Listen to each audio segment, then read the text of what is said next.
Hi, crafty people. In this video, we're going to be talking about knitting abbreviation CH, which stands for chain. Now, this is a technique that is borrowed, taken from crochet.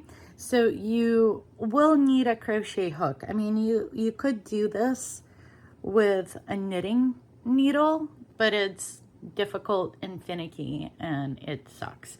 So, in various situations, you might need to chain a number of stitches. I find this technique very helpful for provisional cast on and button loops, things like that.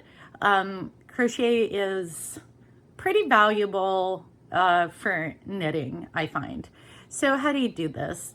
I got myself a crochet hook and I've got the slip knot on my hook. I got the first stitch.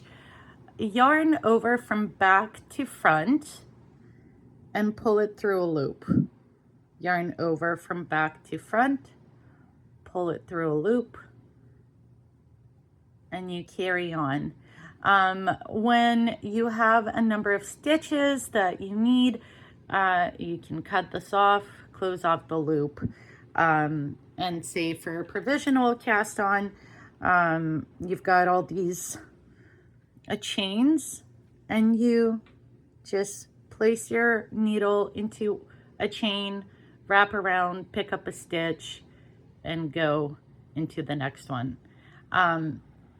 So this is CH, which stands for chain. Crochet technique that is very helpful for numerous knitting techniques.